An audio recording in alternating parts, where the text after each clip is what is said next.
It was late evening the same day, and the clouds had passed, and the whole sky was sprinkled with stars. Rusty sat on the bed, looking out at the stars and waiting for Kishen.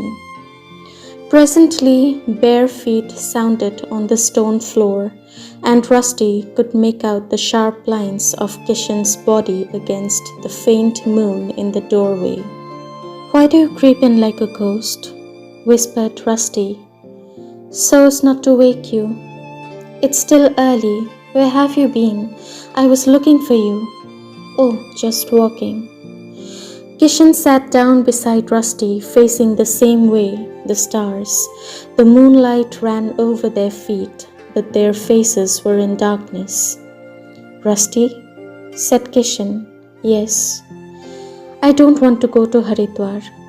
"I know you don't, Bhaiya, but you will not be allowed to stay here. You must go to your relatives, and Haridwar is a beautiful place and people are kind." "I'll stay with you." "I can't look after you, Kishen. I haven't got any money, any work. You must stay with your aunt. I'll come to see you." "You'll never come." "I'll try." Every night the jackals could be heard howling in the nearby jungle, but tonight their cries sounded nearer, much nearer the house. Kishen slept. He was exhausted. He had been walking all evening, crying his heart out. Rusty lay awake. His eyes were wide open, brimming with tears. He did not know if the tears were for himself or for Meena or for Kishen, but they were for someone. "Meena is dead," he told himself. "Meena is dead. If there is a God, then God, look after her. If God is love, then my love will be with her. She loved me. I can see her so clearly, her face speckled with sun and shadow when we kissed in the forest, the black waterfall of hair, her tired eyes, her feet like jade in the lamplight. She loved me. She was mine." Rusty was overcome by a feeling of impotence and futility, and of the unimportance of life.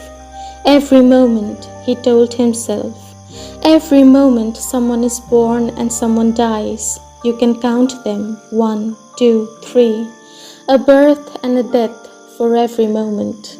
What is this one life in the whole pattern of life? What is this one death but a passing of time? And if I were to die now, suddenly and without cause, what would happen? Would it matter? We live without knowing why or to what purpose. The moon bathed the room in a soft, clear light. The howl of the jackals seemed to be coming from the field below, and Rusty thought, "A jackal is like death, ugly and cowardly and mad." He heard a faint sniff from the doorway and lifted his head.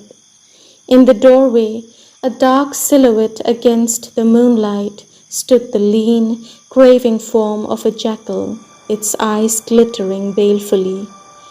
Rusty wanted to scream. He wanted to throw everything in the room at the sniveling, cold-blooded beast, or throw himself out of the window instead, but he could do none of these things. The jackal lifted its head to the sky and emitted a long, blood-curdling howl that ran like an electric current through Rusty's body. Kishen sprang up with a gasp and threw his arms round Rusty. And then Rusty screamed. It was half shout, half scream, and it began in the pit of his stomach, was caught by his lungs and catapulted into the empty night. Everything around him seemed to be shaking, vibrating to the pitch of the scream. The jackal fled. Kishen whimpered and sprang back from Rusty and dived beneath the bedclothes. And as the scream and its echo died away, the night closed in again, with a heavy, petrifying stillness, and all that could be heard was Kishen sobbing under the blankets, terrified not so much by the jackal's howl as by Rusty's own terrible scream. "Oh, Kishen bhai," cried Rusty, putting his arms around the boy. Don't cry, please don't cry. You are making me afraid of myself. Don't be afraid, Kishen. Don't make me afraid of myself. And in the morning, their relationship was a little strained. Kishen's aunt arrived. She had a tonga ready to take Kishen away. She gave Rusty 100 rupees, which she said was from Mr. Kapoor. Rusty didn't want to take it, but Kishen swore at him and forced him to accept it. The tonga pony was restless, pawing the ground and champing at the bit, snorting a little. The driver got down from the carriage and held the reins whilst Kishen and his aunt climbed on to their seats. Kishen made no effort to conceal his misery. "I wish you would come, Rusty," he said. "I will come and see you one day. Be sure of that." It was very seldom that Kishen expressed any great depth of feeling. He was always so absorbed with comforts of the flesh that he never had any profound thoughts. But he did have profound feelings, though they were seldom thought or spoken. He grimaced and prodded his nose. "Inside of me," he said, "I'm all lonely."